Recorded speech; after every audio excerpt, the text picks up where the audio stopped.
So mukhang nakarating na nga ng bansa si Justin Brownlee at mukhang wala na siyang luxury na magpahinga ng matagal dahil matindi agad ang kanyang magiging schedule sa Gilas, Pilipinas at Barangay Ginebra. At ito ang dapat nating bantayan. Kakagaling lang ni JB sa injury pero sunod-sunod agad ang kanyang magiging laro.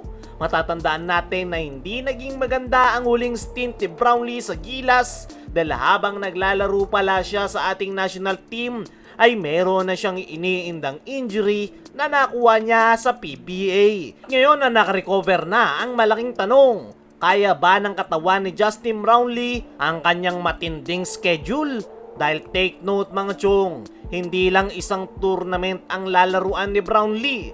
Una, sasabak siya sa FIBA Sanction Tournament ngayong August window at pagtapos niyan, hindi pa tapos ang kanyang trabaho dahil kasama rin si JB sa Gilas, Pilipinas para sa Asian Games. At hindi pa dyan nagtatapos. Pagtapos ng August window at Asian Games ay agad naman narerekta si Justin Brownlee sa kanyang kupunan na Barangay Ginebra.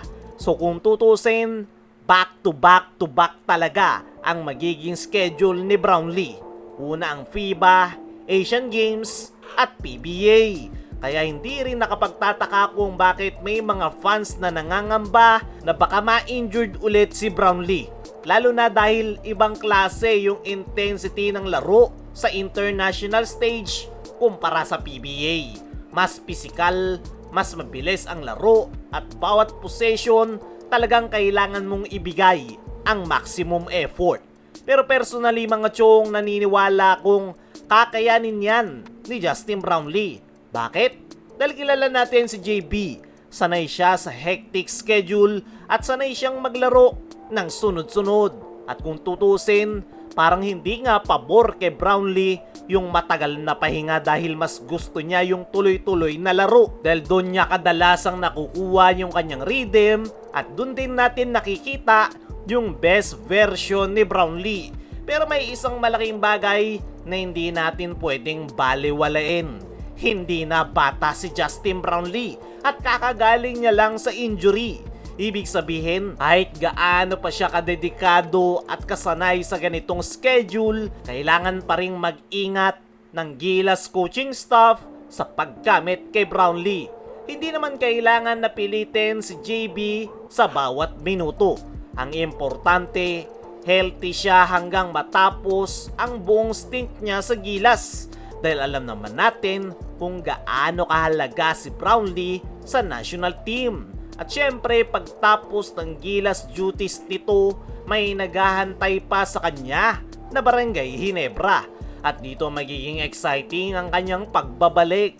Dahil habang wala si Brownlee, nakita natin ang mga problema ng Ginebra. May mga pagkakataong kulang sa energy, kulang sa leadership at higit sa lahat, nawawala yung player na kayang gumawa ng plays kapag kailangan na talaga ng kupunan. At yan mismo ang kayang ibigay ni Justin Brownlee.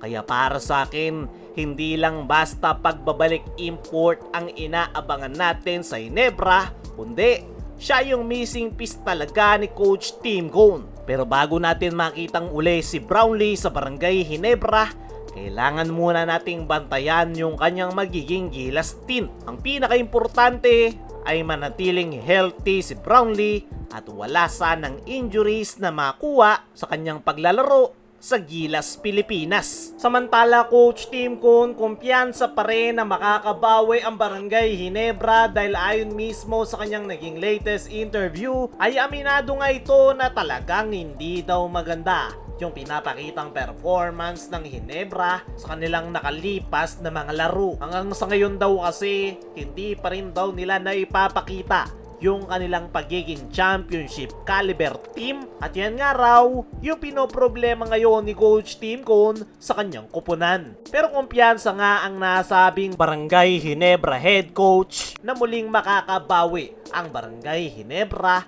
lalo na ngayong magbabalik na si Justin Brownlee sa kanilang kupunan. Ayon pa kay Coach Tim, walang chemistry at walang direksyon ang Barangay Ginebra nitong mga nakalipas nilang laro. At umaasa nga si Coach Tim na masusolusyonan ang problema nilang yan sa pagbabalik ni Justin Brownlee. At agree ako sa sinabi na yan ni Coach Tim na malaki ang magiging epekto ng pagbabalik ni Brownlee sa Barangay Ginebra. Kaya mga chong, ano ang masasabi nyo? Nakumpiyansa si Coach Tim na makakabawi pa rin ang Ginebra.